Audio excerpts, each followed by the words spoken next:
Hello again to another Aga Calero Reacts, and today we'll be watching a video from History with Hilbert, and I'm pretty sure I watched something before. It was very interesting, and this is kind of more towards aiming at my own history knowledge, because the title is Why Did Poland and Japan Work Together in World War II?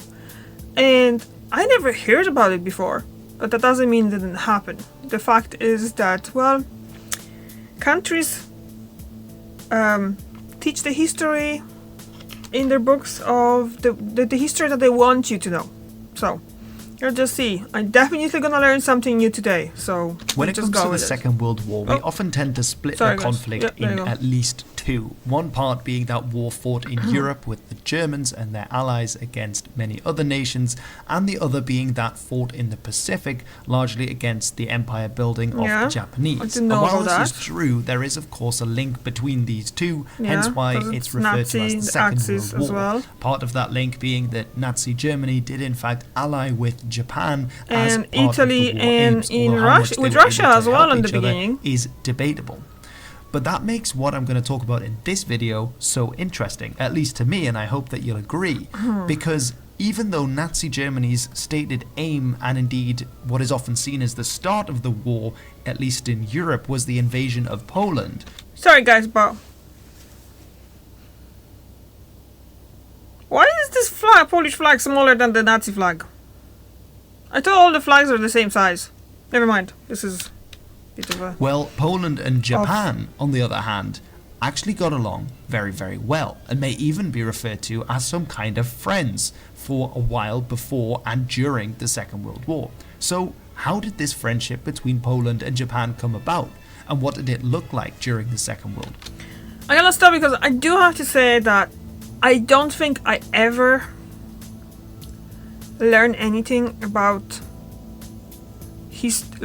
during my lessons in like history lessons and stuff in school and all that. I don't think I ever heard we learned anything about Polish and Japanese,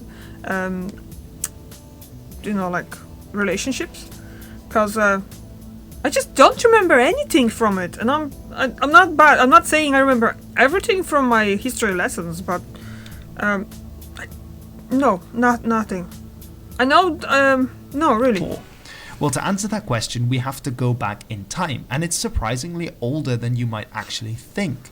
Because, of course, we have that Poland was a strong state in Europe as part of the Polish-Lithuanian Commonwealth, which was partitioned 3 times towards the end of the 18th century. Parts being given to what would become Germany, other parts going into Austria or Austria-Hungary, and the final part being incorporated into the Russian Empire.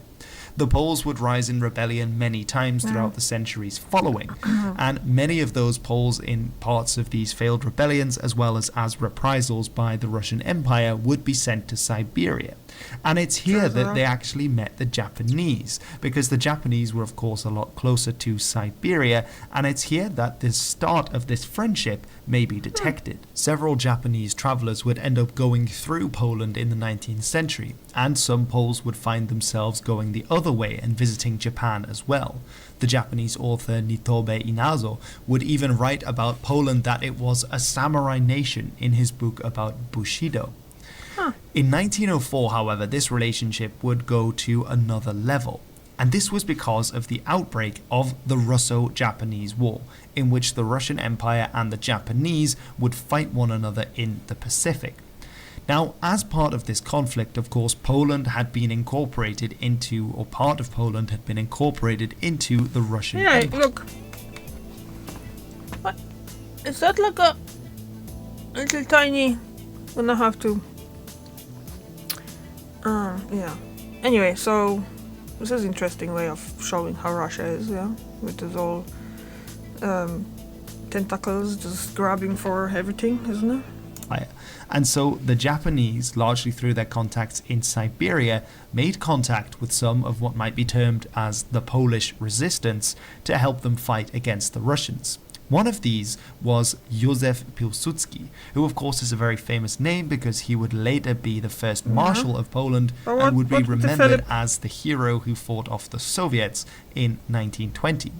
Another was Titus Titus Filipovich, Filipovich, not and Philip. these two would both travel to Japan in 1904 to have a secret meeting with Japanese officials okay. to understand how they might better help each other in their struggle against the Russians. The Japanese, as part of their side of the deal, provided £20,000 in currency for the Poles to buy weaponry and ammunition with, as well as giving along 3,000 guns to be used straight away. With that money, the Poles were able to buy a further 23,000 guns to be used against the Russians when the time came. In return, the Poles were responsible for bringing intelligence to the Japanese about Russian troop movements in Europe, particularly to do with the Baltic Fleet, which of course was stationed off the Polish coast. And this they did to great effect, allowing the Japanese to be able to judge when the Russian fleet would be coming to the east, what their numbers were, what their practices were, what their strengths and weaknesses were, thus greatly helping Japanese intelligence and giving them a better chance in the fight against the Russians. Now, the Japanese would go on to win that conflict, and they would not forget the help that the Poles had provided. In 1914, with the outbreak of the First World War, Japan would continue to support Poland by sending weaponry. The Japanese were also fighting against the Germans in the First World War, and so they had a common enemy, at least in part. At the end of the First World War, the Japanese also voiced their support for an independent Polish state and aided them in their joining the League of Nations.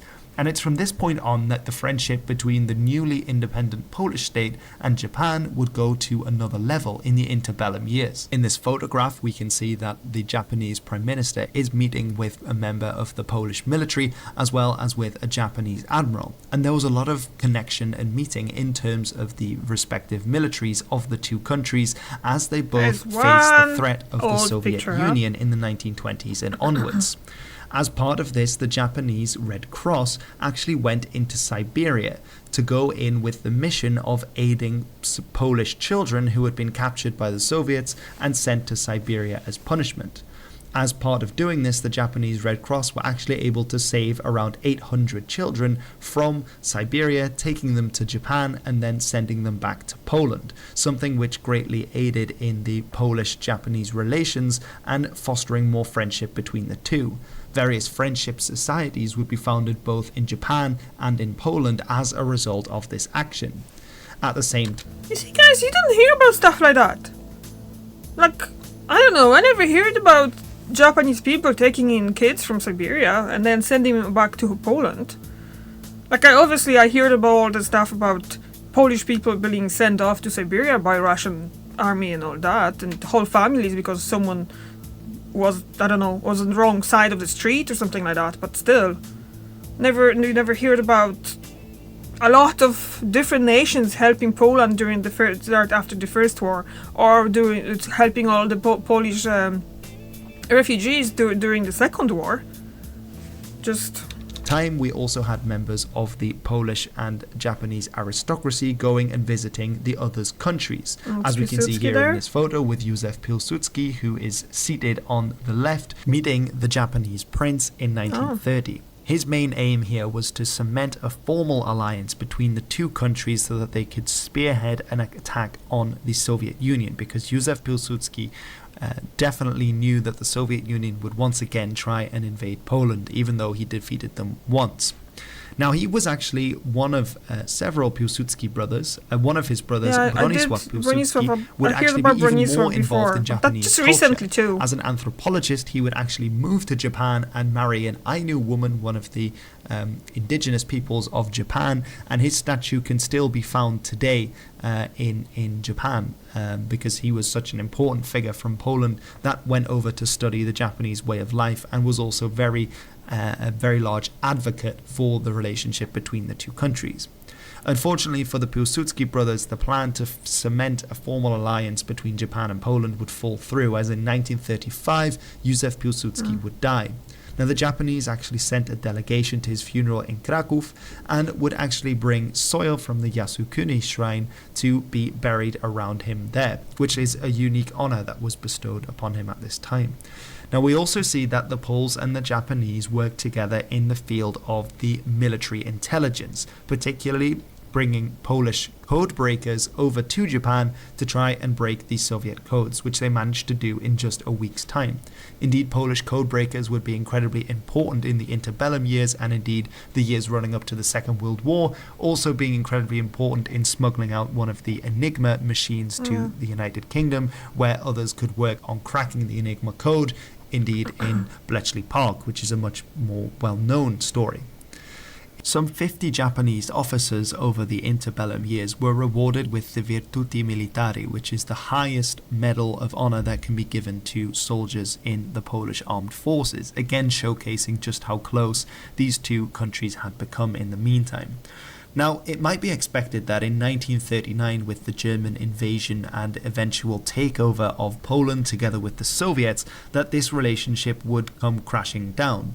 That might indeed be expected, as of course in 1940 there would be the signing of the Tripartite Act, which would bring Nazi Germany, Japan and Fascist Italy all together in an alliance against several other countries. However, the opposite actually seems to have happened, in that when the Germans invaded Poland at the beginning of September of 1939, the Japanese in Civilization 6 language basically denounced Hitler and said, "You weren't meant to invade Poland, and now we definitely aren't going to help you fighting the Soviets." And that is why one of the reasons why the Japanese never got involved with the Soviets is because they were against the invasion of Poland in the first place and publicly protested this at the time.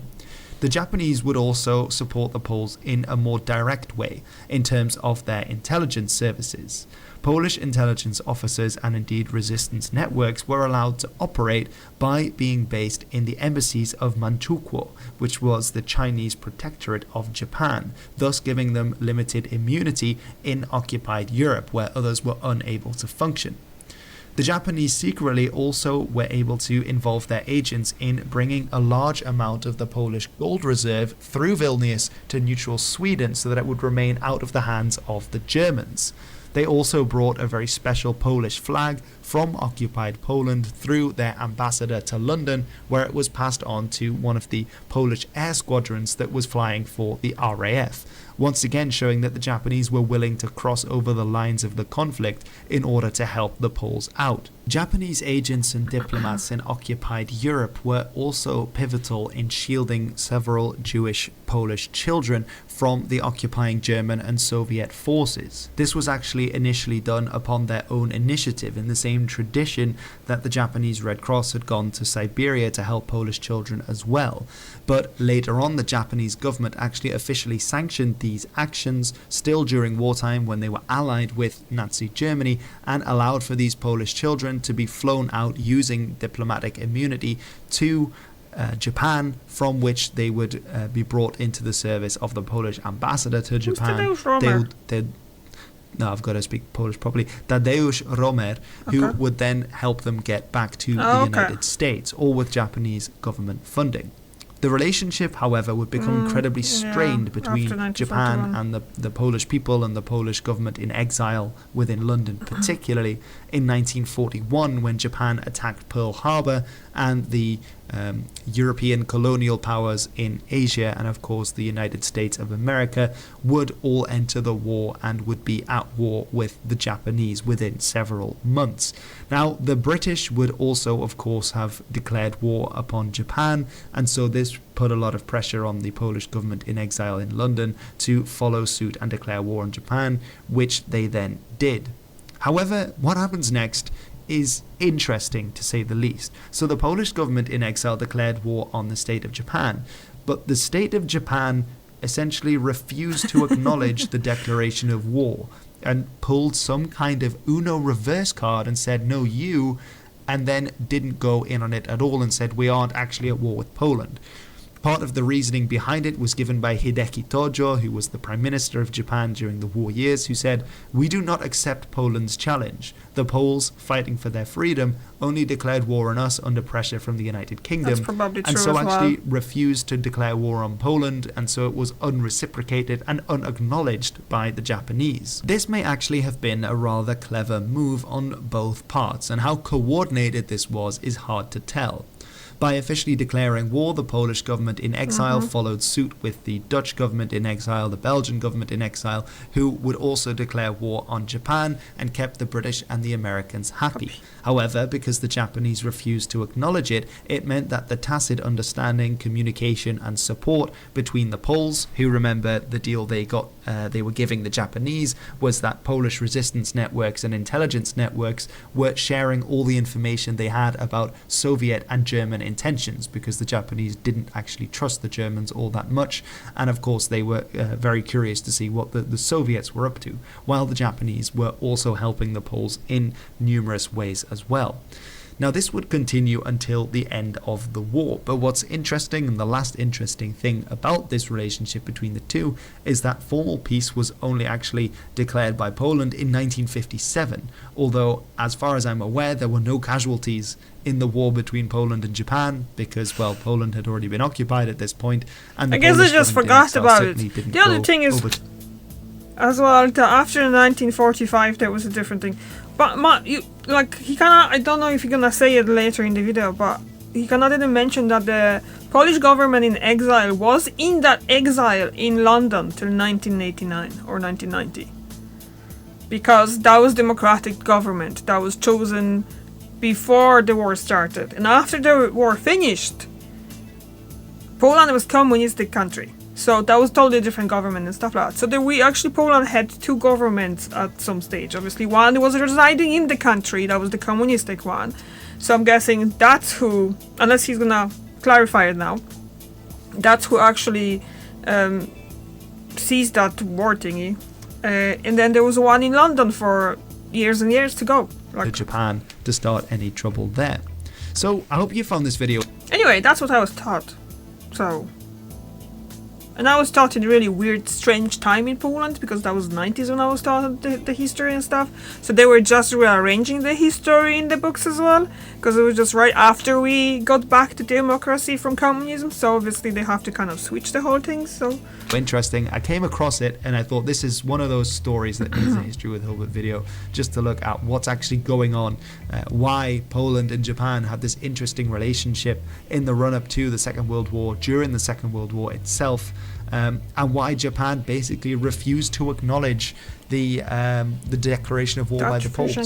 There is, of course, another possibility why that declaration of war was not acknowledged, which may be for the diplomatic reason that they were allied to Nazi Germany.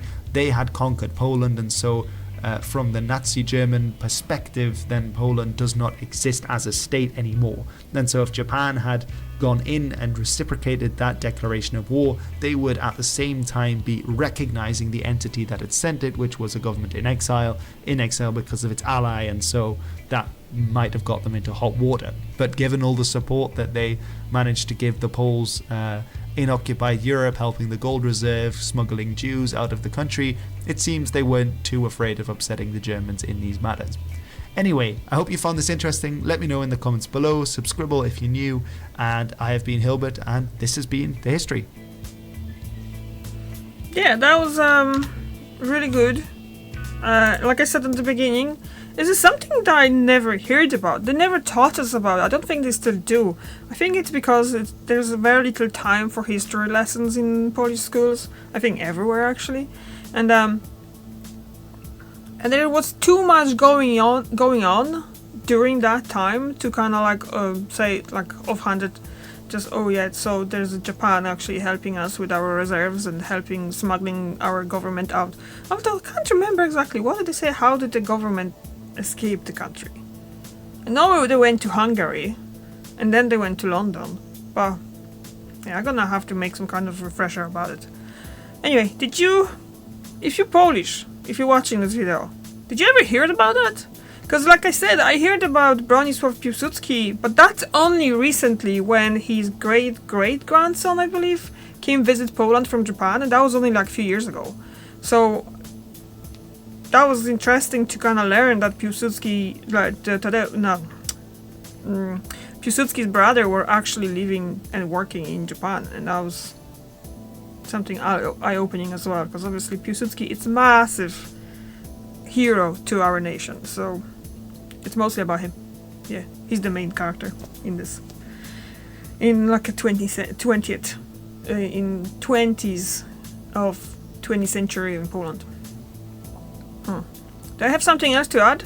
No, I was talking over the video as well. I hope I didn't make you annoyed with that stopping and starting again. So, thank you very much for watching, and I'll see you tomorrow. Bye!